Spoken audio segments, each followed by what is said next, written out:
era mi tatarabuelo, pues, ese que vino.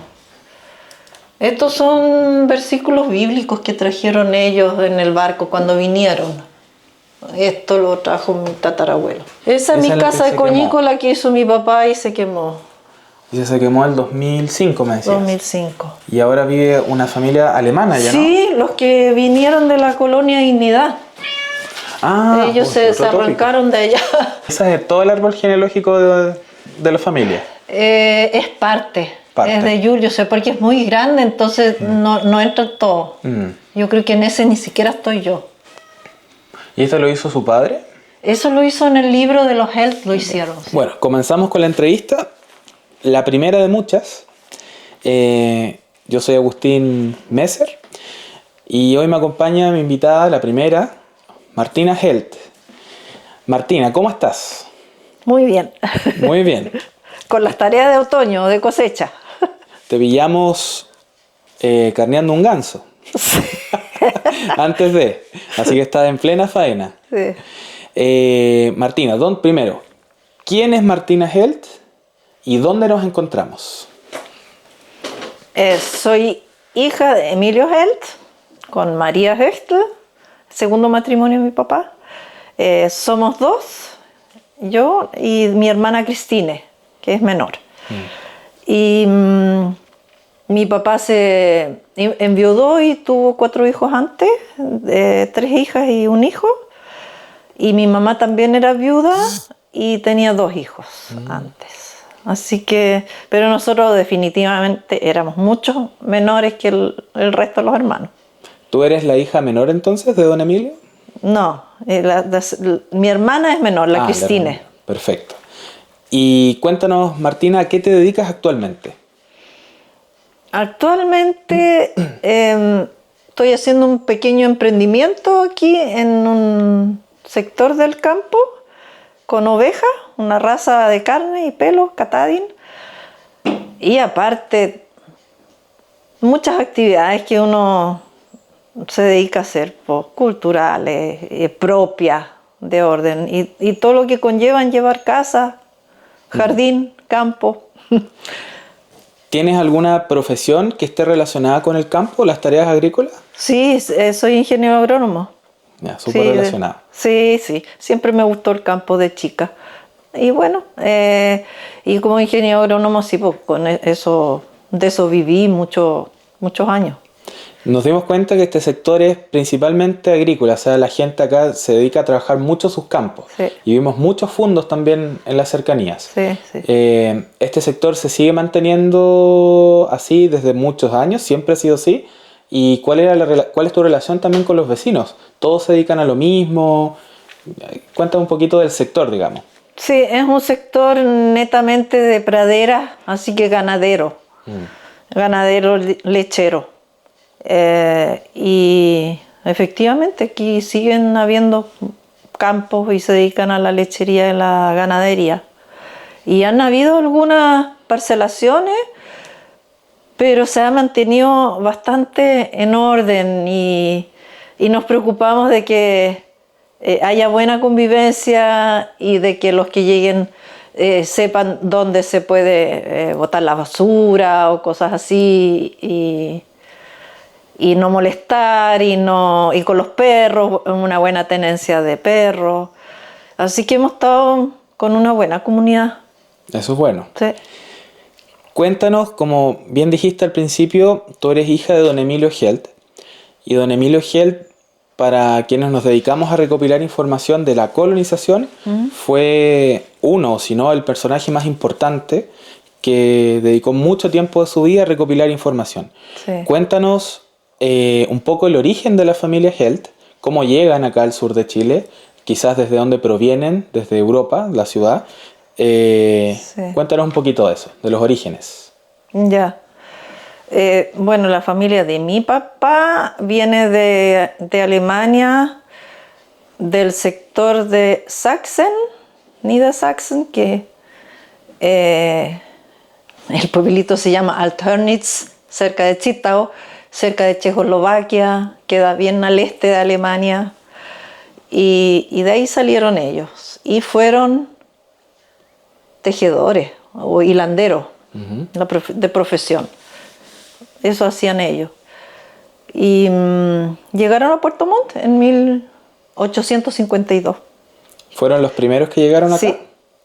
O sea, no, yo creo que fue uno de los primeros barcos, sí. Creo que habían unos de 1850 ya que llegaron, pero uno de los primeros barcos.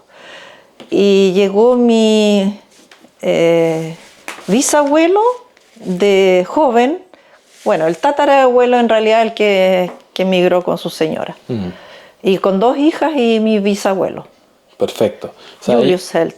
Sí. Julius Helt. Sí. Entonces ellos venían casados desde Europa. El Julius no, pues, ni las hijas ni él. Bueno. No, ellos vinieron con los papás que sí. Los tatarabuelos eran los que inmigraron con sus hijos adolescentes. Ya. Y ahí les designaron una chacra en Totoral. Totoral. Perfecto. Sí.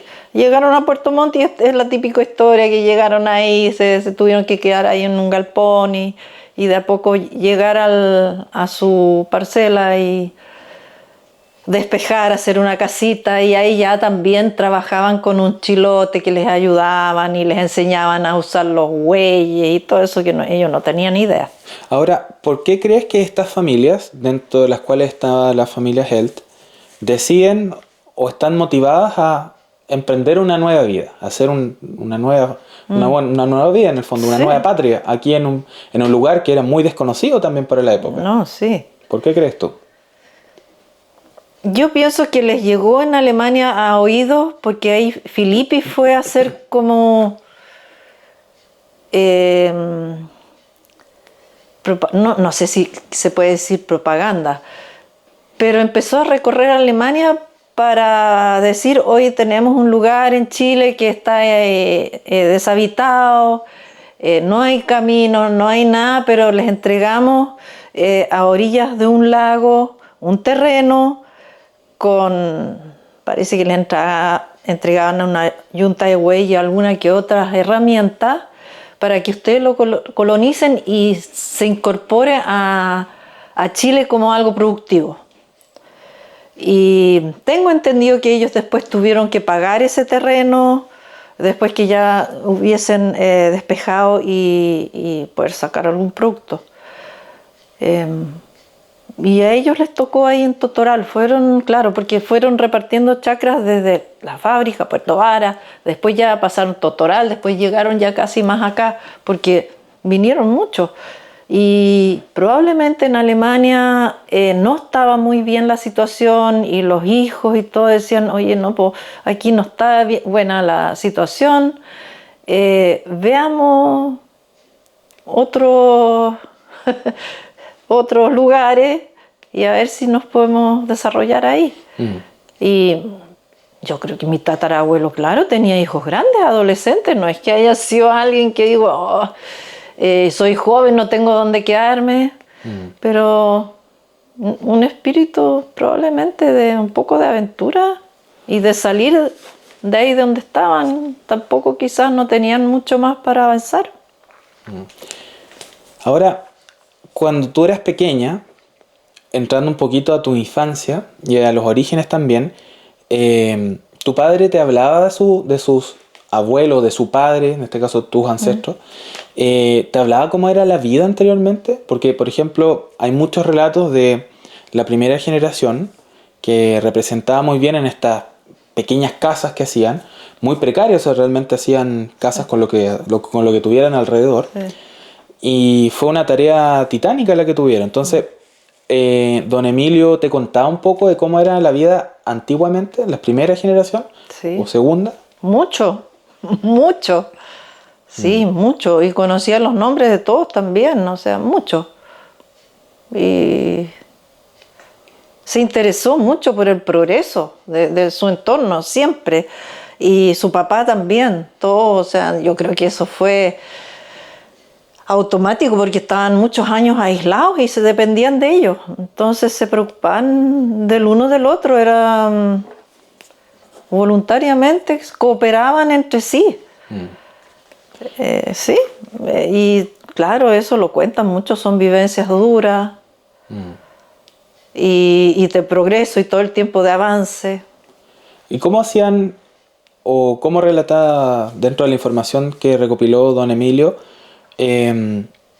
esta cooperación que tenían entre ellos mismos? Por ejemplo, sabemos que los terrenos tenían una forma rectangular, que eran muy poco anchos. Sí, una franja. Era una franja. Sí. Y ellos cooperaban mucho entre sí porque había una barrera idiomática también, ¿no?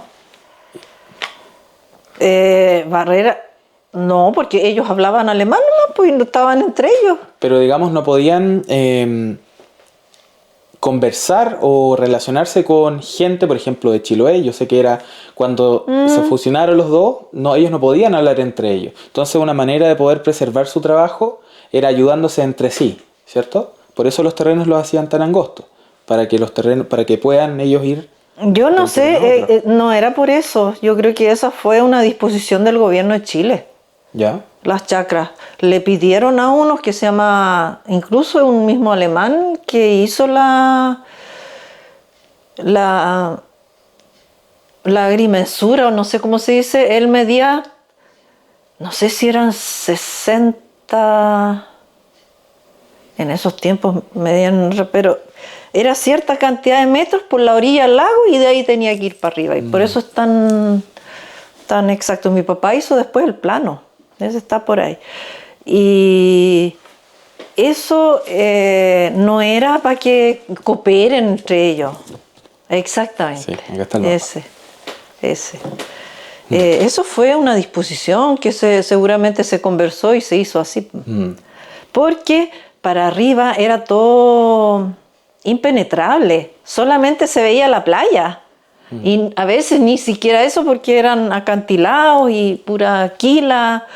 Tiene que haber estado todo muy tapado y muy poca. Entonces era mucho más fácil decir ya, tanto de playa y de ahí para arriba. Y ahí los dejaban en la playa si no habían caminos. Y de ahí para arriba tenían que hacer. Y la cooperación yo creo que era en el sentido de que cada uno tenía sus dotes, digamos. Unos eran carpinteros, otros eran buenos para esto, otros. Y se iban cooperando, tú me haces esto, yo te hago lo otro. O sea, es como un trueque de trabajo. Y después, cuando ya, unos años después, ya cuando podían descansar un poco, se empezaron a preocupar más de la cultura y de otras cosas. Porque también dije, no, juntémonos a tocar música, juntémonos a educar a los hijos. Y eso todo lo hacían entre ellos, lo organizaron entre ellos. Ahí empezó realmente una cooperación como más cultural, educativa y de convivencia. O sea, podríamos decir de que la primera generación que llegó aquí a la zona hay una frase incluso que dice como la primera generación de la muerte y la tercera como del pan, algo así, que está en alemán. Sí. Podríamos decir entonces que hubo una transición respecto a los lujos, entre comillas, que se podían dar desde la primera a la tercera y la cuarta. Sí. ¿Sí? ¿Cómo fue cambiando eso? O sea, el fruto del trabajo fue creciendo nuevo. Sí, yo creo que al principio bien austero, o sea, todos trabajaban, las mujeres, las chicas, los hombres. No creo que hayan tenido tanto lujo. Pienso que los alemanes uno lo ve también, en uno son bastante organizados, ordenados, limpios y rigurosos para hacer las cosas. Y eso tienen que haberlo vivido así. Y tienen que haber vivido en sus casitas y con la estufa de leña tenían, y ya sabían que tenían que guardar leña por la lluvia, el largo invierno. Y claro, el invierno tiene que haber sido alrededor ahí de guardar comida. Todo era guardar comida, prepararse para el invierno. Todo era eso. O sea, ¿cómo te abasteces? ¿Cómo sobrevives un invierno si no tienes de dónde sacar nada? Entonces tú lo siembras, lo cosechas y lo guardas. Y por eso también yo creo que hay muchas cosas que todavía se hacen, que los hacían ellos por eso, de guardar para el invierno. Las conservas, los jugos, los licores, No sé la cerveza cómo era eso, pero eso quizás fue, pero la chicha, la manzana, ¿qué haces con la manzana? Y no había freezer tampoco, pues había que haber otro modo. Ahora, todas estas actividades que ellos hacían, muchas de ellas han perdurado en el tiempo, muchas tradiciones. Y fueron ellos mismos quienes, de alguna manera, extrañando lo que hacían en su país, en su tierra natal, venían a replicarla. ¿Sí? Ahora, eso fue mucho después, digamos, porque bien decía usted que no había tiempo No. para sociabilizar, era solamente trabajo. Sí. De esas tradiciones, me gustaría preguntarte, ¿cuáles crees tú que se mantienen hasta el día de hoy? ¿O qué tradiciones ellos trajeron que se mantienen hasta el día de hoy? Y si alguna de esas tradiciones las practicaba tu familia. Yo creo que las tradiciones, para empezar, tener frutales. Traían semillas y tener frutales y después saber guardarlo. Y todas las cosas dulces y la cocina, la rica cocina de ellos. Esas son cosas que hasta uno lo sigue haciendo y dice, no, lo hacía mi papá o mi mamá y son recetas de antes. Y siempre lo hacían y tener despensa, esas cosas creo que es eso, que nosotros seguimos haciéndolo. Sí, me parece. Y la gente que es musical sigue con música. Yo tengo oído de tarro, pero sí, yo sé que las familias que tienen eso siguen con la música y con las canciones antiguas y todo eso parece que nos transmitieron y lo aprendimos. Yo me sé todas esas canciones antiguas alemanas, de los Volksmusik, como se dice. Entonces, hay un tema de preservación en su sentido general, y veo también que en su casa tienen muchos mensajes en alemán. Sí. Por lo tanto, el idioma creo yo que fue una manera, cree usted, de unificar a las familias también, porque este idioma actualmente se ha ido perdiendo, ¿cierto? Sí. Y hoy día creo que no son tantas las familias que lo hablan. Por lo tanto, ¿cree usted que el idioma también es una manera todavía de recordar a los antepasados? ¿Que se siga hablando? Yo creo que es una tradición, no sé si es así de recordar, pero es una tradición o algo que nos quedó y que estamos muchos con gusto tratando de mantenerlo. Yo también a mis hijos les enseñé alemán, más que lo que uno pudo, porque ya se va mezclando todo, los colegios ya afuera ya nadie habla alemán y cuesta, el idioma no es fácil. Entonces, yo veo que la generación de mis hijos, para ellos y para los padres de ellos, ya era como un orgullo y un esfuerzo y querer seguir con el idioma. En mi época, cuando yo era joven en el colegio, no sé por qué razón, no era tan popular hablar alemán o saber alemán. ¿Quién sabe por qué? Pero después sí. En toda la generación mis hijos hicieron muchos esfuerzos y estaban muy orgullosos de aprender alemán. Ahora, hay otro, por ejemplo, legado de los alemanes, la creación de colegios o institutos, de hospitales o clínicas, los cuerpos de bomberos. Entonces, teniendo esta premisa, ¿cree usted que el legado de los alemanes ha sido importante para Chile? Yo pienso que sí, de todas maneras.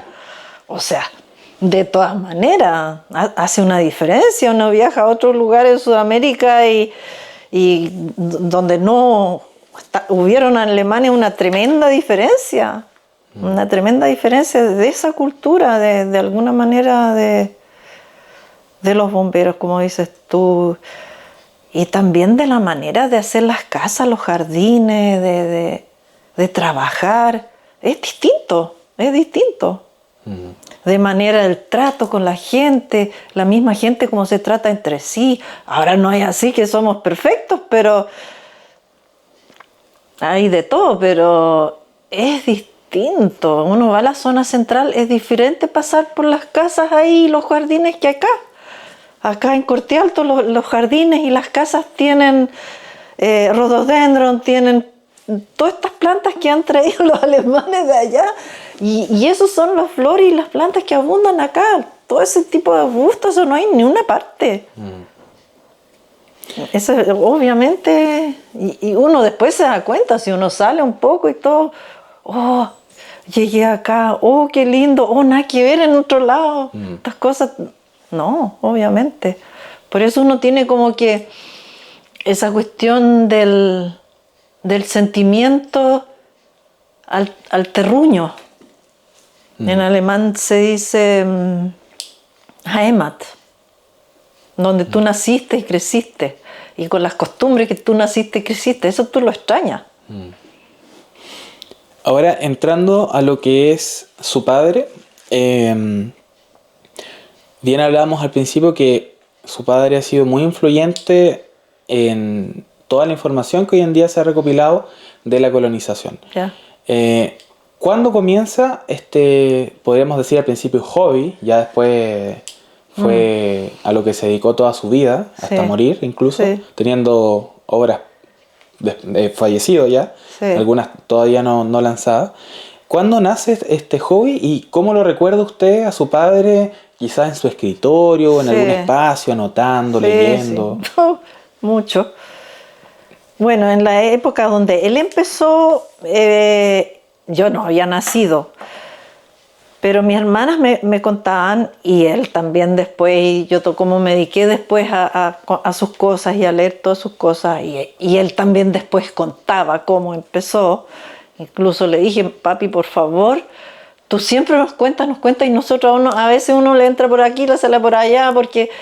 Y yo dije, anota, por favor, anota los relatos. Al final lo grababa, y menos mal, porque ahí quedó escrito todas esas historias que él contaba, y cómo formó la comuna Purranque, o cómo el colegio aquí, el colegio allá, cómo hizo el camino aquí, cómo lo hicieron derecho, era pura selva.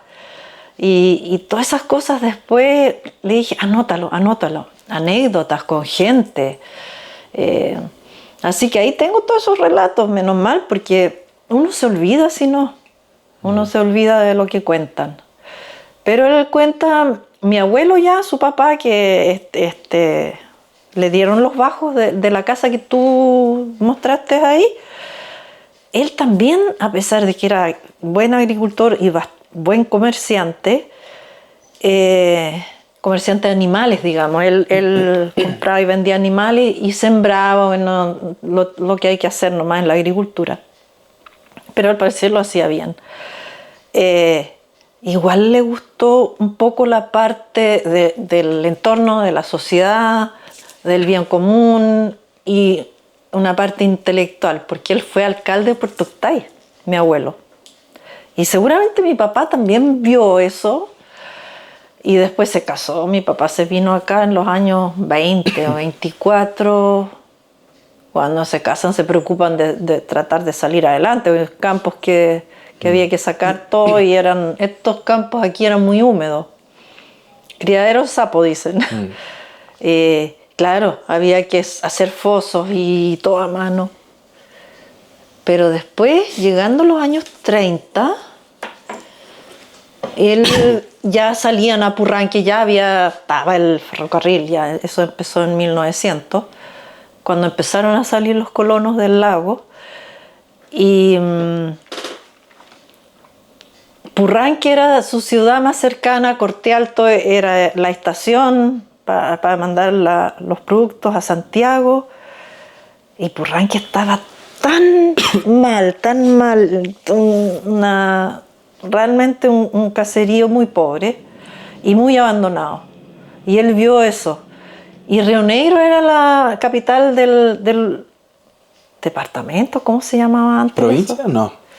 Yo no me acuerdo antes cómo se llamaba esa... Entonces ahí también es donde él dijo, no, aquí hay que preocuparse. Ahí empezó, y ahí también empezó a juntar las cosas cuando quisieron celebrar los 100 años de colonización. Claro, en los años 50, eso ya fue bastante más. Y ahí él se hizo cargo de toda la ceremonia y ahí recopiló muchas cosas. Ahí empezó, con la parte de la colonización empezó ahí, con la parte de preocuparse del entorno y de Purranque y de los caminos y del progreso, fue antes, fue en los años 30. Los 30, wow. Son muchos años también recopilando. Sí, aparte sabemos que don Emilio vivió mucho tiempo también, ¿no? Sí, casi hasta los 100 años. Sí. Sí.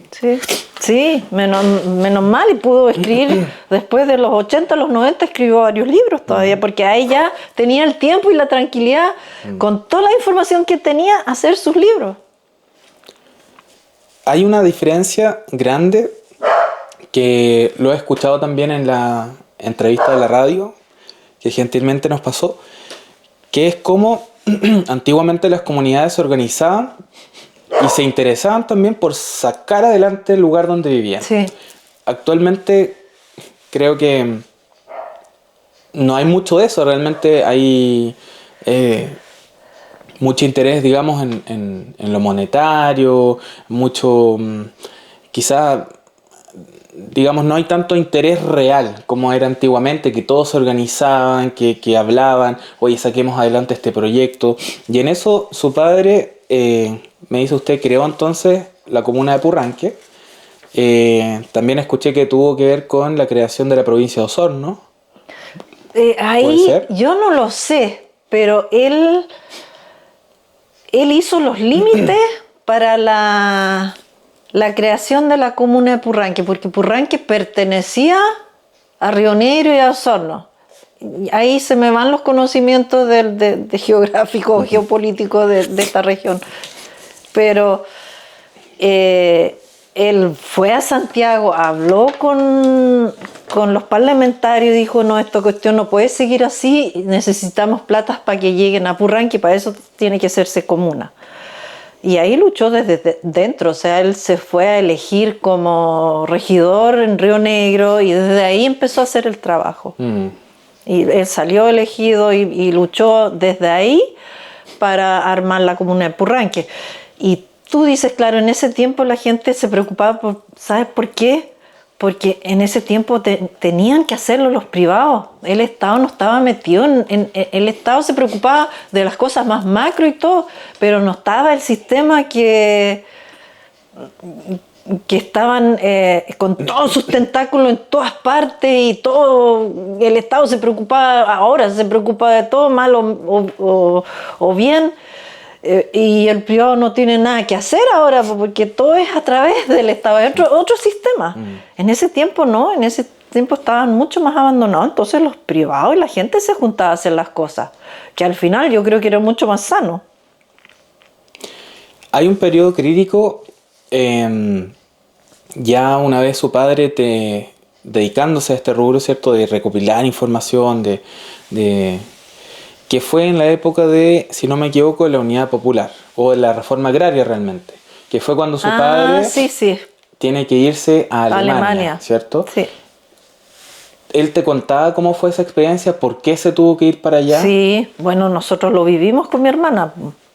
Teníamos 10, 11 años y lo vivimos. Además, nosotros veíamos a mi papá con su colección, que había hecho el subterráneo todo de cemento, todo por arriba y por abajo, para que todas esas cosas que él juntaba en caso de incendio o cualquier cosa no se dañen, porque él a la gente que le pedía documentos y todo decía, yo los voy a guardar seguros, y él quería dar esa garantía, y por eso en la casa hizo eso, entonces con unas puertas de fierro, y es más, esa casa después se quemó, excepto el búnker. El búnker, búnker le decían, sí.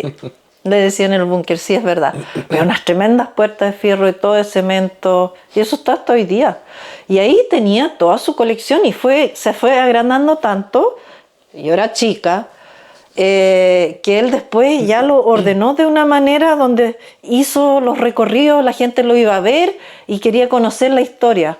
Entonces él de principio a fin, cómo nació la cosa.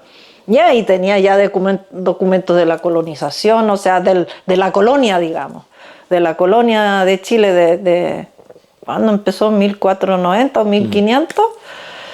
Ya ahí también empezó a recopilar y para completar toda la historia que él estaba ahí armando, fue al Museo Nacional, al Archivo Nacional, a Santiago, muchos viajes en tren y de su propio bolsillo a sacar, en ese tiempo sacaba fotos de los documentos para tener antecedentes, para tener fuentes.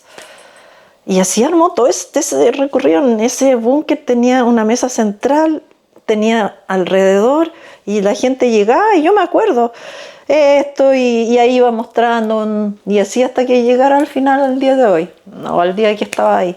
Muy bonito su recorrido, siempre. Iba mucha gente, y de repente vino, claro, el asunto de la reforma, pero en la época de Allende fue cuando venían los odios a los que tenían y querían tomar los campos. Y como mi casa era grande, yo supe que lo querían como sede de algo. Y ahí le dijeron a mi papá: nosotros vamos a quitar la colección tuya para, no sé, qué sé yo, para algo estatal, po. Y ahí mi papá nunca dijo nada, nosotros no supimos. Calladito empaquetó todo y lo mandó en barco a Alemania. O sea, la documentación se fue a Alemania. Todo. Él físicamente... Nosotros después nos fuimos detrás, sí. Ah, se fueron Sí, detrás. sí. ¿Y a dónde? ¿Porque tenían familiares allá? ¿O cómo fue? ¿Y No. por qué Alemania, digamos? No, eso fue terrible. O sea, mi papá tuvo gente de las universidades que venían de Alemania a hacer trabajo de doctorado. Y tuvo uno que estuvo como 10 meses de una universidad de Bonn, o por ahí, el Winfried Goethe, eso me acuerdo el nombre. Y a él le escribió mi papá y dijo: pasa esto, llevo la cuestión, sí, llévalo, ven, tráelo, nosotros la universidad lo vamos a recibir. Cuando llegó allá, la universidad no lo recibió. Quedó con todos esos cajones, con todos los documentos ahí, y los cajones los hizo él mismo, de pino que él mismo se aserrearon acá, y de esa misma, como era multifacético, hacía de todo, era carpintero, herrero, todo. Hizo los cajones donde guardó, empaquetó todo, creo que eran 32 cajones, algo así, y los mandó en barco a Alemania. Llegaron a Alemania, nosotros nos fuimos detrás en otro barco, o sea, ya nos fuimos nomás, se quedó todo solo acá. Y llegamos allá y la universidad dijo que no. Entonces dijo mi papá: ¿a dónde lo dejo? Porque aquí en los puertos y todo el bodegaje es carísimo, ¿qué hago? Y ahí, hasta que encontró un lugar donde vivir en un pueblito en el sur de Alemania, hizo él mismo la media agua, le dieron permiso para poder guardar esas cajas. ¿Y cuánto tiempo duró esa estadía allá en Alemania? 4 años. 4 años. ¿Con ustedes ya? ¿Hay toda la familia? Sí, nosotros nos criamos, o sea, estuvimos 4 años allá, fuimos al colegio, todo. Qué increíble. Ahora, Sí. ¿y en qué momento deciden volver a Chile una vez ya estuviera todo más estable políticamente? Sí, o sea, ustedes estaban pendientes de lo que pasaba. Nosotros nos fuimos el 71 y volvimos el 75. Y claro, y mi papá se vino entre medio cuando vio que ya estaba un poco más estable con el gobierno militar, y ya no había peligro que se iba a quitar el campo como que quedó abandonado, estaba a nombre de mi mamá, que era alemana, como que les costó hasta el final y después ya no alcanzaron a tomarlo. Y ahí él vino a ver si estaba todo más o menos seguro, y mi mamá, mi hermana se habían hallado harto allá en Alemania. Mi mamá era alemana además, pero mi papá y yo queríamos volver. Yo no sé si bien o mal, al final volvimos. Yo feliz porque era una chica de campo. Y mi papá también, bueno, su patria acá.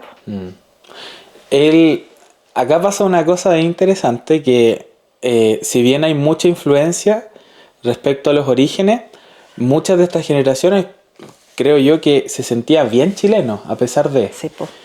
¿Fue su padre alguien que le gustaba mucho Chile? Sí, Muy yo creo patriota. que era mucho más chileno que alemán. Sí, a pesar que en la entrevista él habla bien acampado, así, y me dio gusto escucharlo. Y no, pero yo igual, pues, o sea, chilena. Igual me duele cuando hablan mal de los alemanes o cuando le pasa algo alemán y todo. Pero no, ante todo, no sé si chilena, pero de este sector, o sea, del lugar donde tú creciste, la gente que tú conoces y que tú quieres y todos, pues, o sea, los purranquinos, para mí, eso es como mi... Purranque es mi... ¿Cómo se puede decir? Pues no patria, no es patria.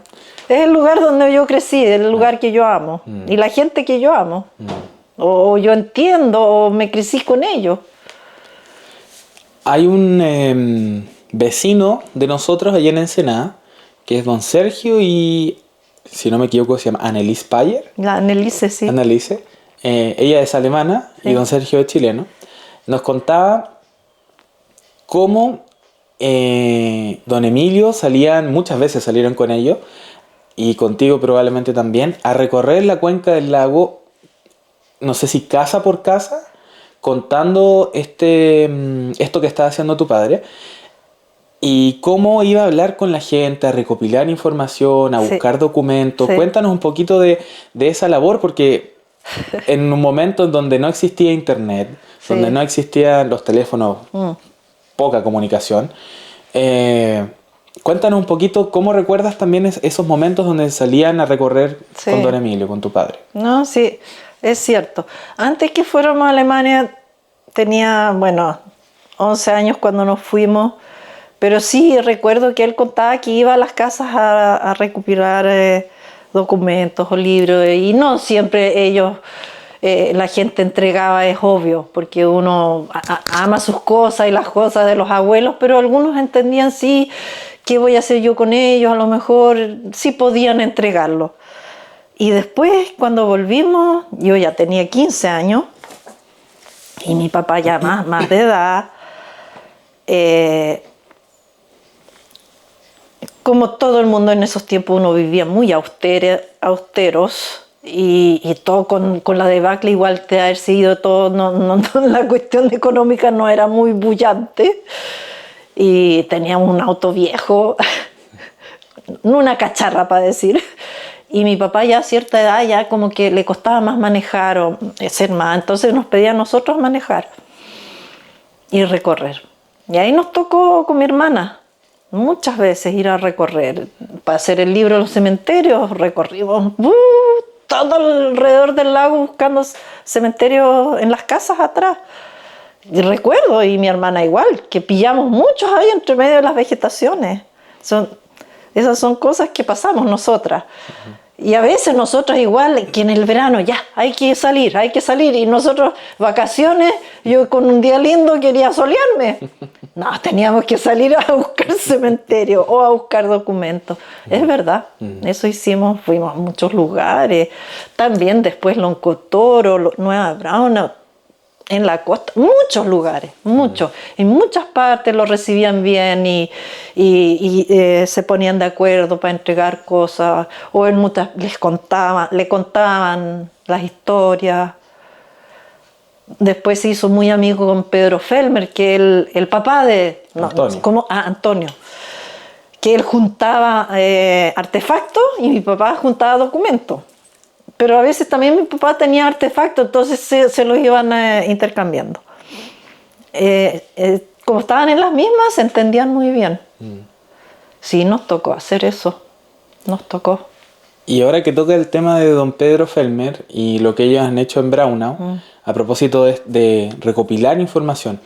Antiguamente, muchas de las donaciones que existían para la comuna, Frutillar, Ensenada, Puerto Varas, eran donaciones. Sí. Por ejemplo, hay un colegio que se llama Colegio Felmer Niklicek, en honor a don Antonio. Sí. El museo donde está Frutillar, el Museo Colonial, es una donación de la familia Richter. Sí. Antiguamente pareciera que la gente era muy interesada entonces en ayudar a la comuna. Sí. Su padre también llevó a cabo estas tareas que finalmente fueron en beneficio a recopilar la información. Entonces, Sí. ¿por qué cree usted que hoy en día eso ya casi no se ve? Porque, ¿cuál es la diferencia entre las generaciones antiguas y las de hoy? Bueno, quizás somos más, no sé, se diluyó todo.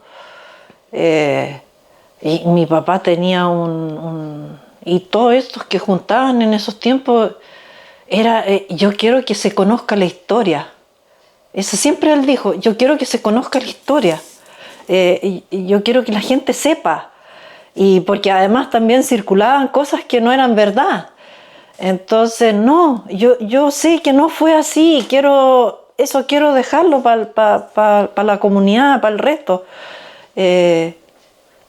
Y por eso yo también cuando me dicen, oye, quiero que me cuentes o quiero que me entregues información o quiero que puedo sacar fotocopias, esto, lo otro, yo digo sí, porque mi papá lo único que quería era que se conozca la historia. Y la historia verdadera, como lo que ellos recopilaron, porque ¿cuál es el patrimonio local o la historia local? En realidad son todas esas recopilaciones los testimonios, porque si no, ¿quién cuenta la historia? Y ahí tienes que juntar y sacar una conclusión, o los venideros sacarán conclusiones. Por eso, bueno, las fuentes y todo. Hay fuentes que también, hay gente que también cuenta mentiras, también es verdad, pero por eso que hay que cotizar con otros. Justamente. Sí. Entremos un poquito en la actualidad. Don Emilio después, como hablábamos anteriormente, vivió muchos años. Él fallece el 98, ¿puede ser? Sí. Sí. El año 98. Y el año 96, a los 98 años. Ah, te da razón. Sí. Él, yo creo que dedicó hasta sus últimos días en seguir escribiendo y recopilando información. Sí. ¿Cuál es la influencia de su padre posterior a su muerte? Porque ya llega un punto en que don Emilio era muy conocido, ya su labor era muy conocida por varias familias. Por lo tanto, los últimos años probablemente la familia era, ya como era una persona conocida, era mucho más amable, se podría decir, en entregar más información y así ir recopilando todavía más información. Pero ¿cuál fue su legado posterior a su muerte? Porque a su funeral entiendo que fue harta gente. Sí. Como era una persona importante, ¿cuál fue su legado posterior a su muerte? Y conéctelo un poquito con su persona, porque ¿de qué manera usted lleva este estandarte de la familia Helt y de qué manera usted preserva ese trabajo? Yo creo que me tocó nomás, soy un poco intelectual, mi hermana era mucho más intelectual como para profesora y todo eso, pero por las cosas de la vida a veces a uno le toca nomás, Igual que seguir en el archivo ahí en Santiago, el comité lo componen 2 del Club Manquehue que donaron el terreno, 2 de la Liga Chileno-Alemana que está a cargo de la administración y 2 miembros de la familia Helt. Entonces, hasta ahora, los miembros de la familia Helt, cuando él estaba vivo, estaba él obviamente y siempre vigilando que no se vayan por los tarros. Y Bruno Siebert, que falleció hace poco. Y él también escribió, también era bien intelectual, él lo hizo súper bien. Y después empecé a ir yo, pero como nadie, como me tocó. Ya, uno como es algo un poco responsable y escuchó al papi, no, la cuestión, hay que cuidarlo y siempre hay que tener cuidado que no te pasen a llevar o no pasen a llevar realmente el legado de verdad. porque siempre igual pueden haber otros intereses y la cuestión queda escondida ahí en la biblioteca y se pierde, o nadie sabe nada, o no lo administran bien. Entonces hasta ahora hemos logrado, el comité, que los de la Liga Chinelón Alemana sí tomen en cuenta el archivo de Emilio Helt, el cual ha crecido, o sea, mucha gente más donó ahí, que es bueno, y es un lugar precioso, está bien y todo.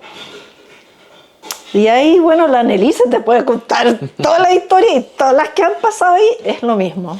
Y si no hay alguien de la familia Helt que vele porque esa cosa siga creciendo o se siga manteniendo vivo, no, eso se muere.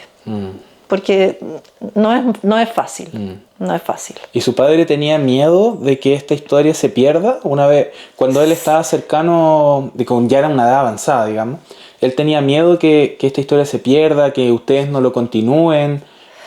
¿Qué es lo que él dejó? No, claro, él no sabía si nosotros íbamos a hacer algo, y por eso igual se preocupó de que quede en un lugar seguro, con financiación, que alguien se preocupe de administrarlo, porque no es barato mantener responsablemente documentos. Y después, aparte de que vaya gente a hacer trabajos ahí, pues la idea es que la gente sea fuente para muchos trabajos y para la historia. Y mi papá también puso, si allá no resulta, a la larga quedaría en la Biblioteca Nacional. Eso es como el camino obvio, y se supone que ahí ya es una institución mucho más grande y consagrada, que ahí debería quedar guardado. Y si alguien va a buscar algo, ya está ahí. Pero mientras tanto estaba funcionando lo otro. Y igual digo, todos mis otros sobrinos, de los otros hijos de mi papá y todo, yo les digo, vayan, sean ustedes. Yo entrego la cuestión de ser ahí en el comité y tienen que ser ahora va un hijo mío. Yo le dije, oye, anda, tú que eres un poco más intelectual, lector y todo, acompáñame a las reuniones para que tú ya caches cómo es la cosa y todo. Y ahora estamos los dos. Y él está en Santiago y él va más que yo, ahora estoy feliz. Pero también le tocó. No es porque uno lo haya buscado y tengo un fanatismo por esta cosa. Nos tocó nomás. Y espero que lo hagamos responsablemente y con cariño y amor. Una de las cosas que nos trajo para acá fue buscar información sobre el trabajo de don Emilio y su familia. Y una de las cosas que nos ha llamado profundamente la atención es el poco interés justamente de las generaciones de nosotros, que hoy en día no están interesados en contar esta historia, la parte verdadera, con fuentes, con información. ¿Por qué usted cree, y viéndolo también desde el lado positivo, porque finalmente contar esta historia a los turistas, a la gente que se interesa venir a la región, finalmente para el turismo es muy positivo? Pero ¿por qué cree usted que las generaciones de ahora no se interesan en tópicos como este? Mira, yo no creo que sea ni de mala voluntad, ni de no tener interés, es de vocación, son vocaciones. Y todos nos dedicamos a mantener familia, a tratar de salir adelante, y esta cosa nos da plata, son hobbies. Entonces, por eso uno trata de hacer corporaciones o instituciones que ayuden, y antes quizás la gente salía a buscar, oye, ayúdame para esto, ayúdame por lo otro, pero todo lo que es para cultura y todo no es tan fácil. No es tan fácil. Por eso encuentro lo que ustedes hacen, una combinación entre una cervecería, que se supone que uno puede salir adelante con eso y vivir familias de eso, al ladito hacer la otra parte histórica, y además es súper interesante para el turismo. Cualquiera de nosotros, si hemos viajado un poquito, es súper interesante ir a una iglesia o ver y cómo se formó este pueblo. Y eso sí, es una riqueza adicional para la parte productiva. Yo creo que van a hacer, están haciendo. Yo lo he visto y y no todos están interesados. Pero muchos ven que es un plus para cualquier trabajo lucrativo, digamos, bueno, no quiero hablar del lucrativo, pero todos tenemos que mantener nuestra familia y queremos avanzar. Pero por el ladito, hacer la parte de la historia. Como pregunta bonus, si es que sabe nomás. Justamente entrando al tópico de cervezas, que es una de las tradiciones que trajeron los europeos, ¿cierto?, a este sector, pero que fue masificada por alemanes. Bien sabemos la historia de familias como Trautmann, Droppelmann, Advanter allá en Valdivia, ¿cierto? ¿Usted recuerda alguna familia importante que se haya dedicado al rubro cervecero? Solo si es que se acuerda. De los de acá. ¿Sí, de acá? No, ahora en realidad no. Los de Yanquihue que han hecho ahí los colonos, pero sí de esas historias de familias de antes, que mi papá contara que hacían cerveza, no. Ok. Hay otra tradición bien interesante que también está dentro del museo, que es una sala de sidrería. La manzana... Eso sí. Ahí hay muchísimo. Muchísimo, mi papá hacía. ¿Hacía chicha? Todos hacían, sí. Y cada uno creía que hacía la mejor chicha. Sí, muy bien, muy bien. Sí. Eso va a estar dentro del museo también, como espacio aparte. Sí. La idea es que dentro del recorrido histórico tengan un apartado para ver cómo se hace la sidra, que es un poquito distinto a la chicha porque es un proceso más controlado. Sí. Pero sí, importante también el tema de la sidra y el vinagre de manzana, sí, por eso estaban las pipas en el subterráneo. Y después embotellaban la chicha y tenían que amarrar los corchos, porque a veces saltaban. No, eso recuerdo, y en la espesa, esas cosas, sí. Y el vinagre hasta hoy día. Yo uso un vinagre hecho así con la madre que se va. Para ir un poquito terminando la entrevista y entrando más en la actualidad, ¿cuál cree usted o cuál es el mensaje de la familia Helt, ya fallecido don Emilio, ¿cierto?, que le quiere dejar a las nuevas generaciones? Porque bien contábamos anteriormente que existe poco interés, pero que quizás en este momento se están impulsando algunas cosas importantes respecto a la colonización. Por ejemplo, nuestro proyecto. Entiendo que no son muchos, pero que existen. ¿Cuál es el mensaje de la familia Helt, usted como hija de don Emilio, que le deja a las nuevas generaciones? Englobando, digamos, el tema, el tópico de la colonización, como en general. ¿Cuál es el mensaje de ustedes a las nuevas generaciones? A las nuevas generaciones. Bueno, yo les diría que nunca dejen de lado esas historias o ese patrimonio que son los testimonios y las cosas de esos tiempos, porque cualquiera que viene, aparte de degustar y de disfrutar, o un turista, le gusta ver la historia, y le gusta ver la historia de verdad, y tiene valor. Tiene valor. Y que no se olviden, aunque quizás no trabajen, no se pueda mantener una familia con eso, pero siempre que esté ahí a la par eso sí. Y me parece que hay interés, yo creo que hay interés, pero también es una vocación, el que lo hace más que otro, pero de que hay interés, a pesar que si alguien se produce a lechear vacas y todo, sí le interesa cómo vivieron los antepasados. Y bueno, y por eso no hay que perderlo, y por eso cualquiera que esté dedicado a eso hay que apoyarlo. Y para terminar entonces, ¿qué piensa usted, entrando ya más a lo específico, sobre este proyecto de nuestra cervecería, ¿cierto? Que no solamente es el museo, también en las latas podemos ver, que se las vamos a mostrar, podemos ver ilustraciones alusivas a la región, para conservar un poco lo nuestro. 3 de esas latas hacen alusión a cervezas alemanas. Y hay una incluso que se llama Konda und Adler, el cóndor y el águila, que es una cerveza Doppelbock, que, bueno, de ahí le voy a mostrar, es una ilustración del cóndor chileno y el águila alemana. Entonces, la idea un poco de esto es poder preservar esta cultura, ¿cierto?, a través de la cerveza.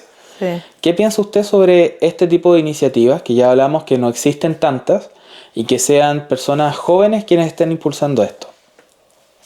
De esta cervecería Bord del Lago, hablando más en lo específico, digamos. Sí. Bueno, yo creo que porque igual los jóvenes para tener identidad tienen que ir a esas fuentes también. Y cualquier producto que tiene identidad, al que venga a visitarnos le va a gustar. No es cualquier cosa. Entonces tiene historia.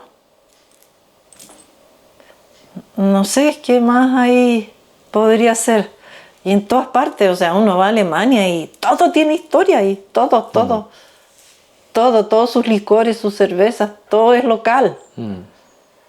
O sea, ¿usted cree que es importante impulsar lo local, que es importante mostrarnos como región, como sector? Importante, tiene un valor agregado.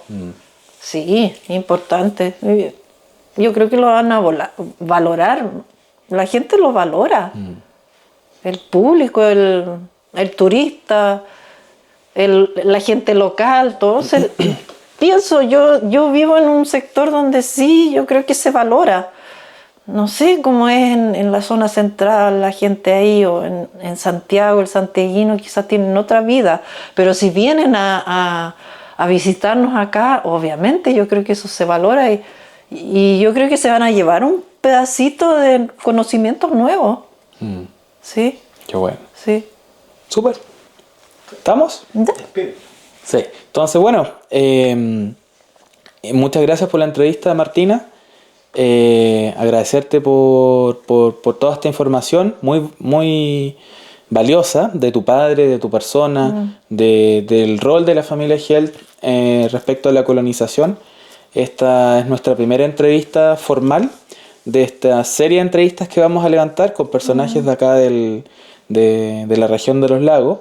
Y más que, bueno, agradecerte nomás por tu tiempo, por tu amabilidad y por recibirnos en tu casa. Sí, no, por supuesto. Y soy súper amateur, así que nada de... Súper.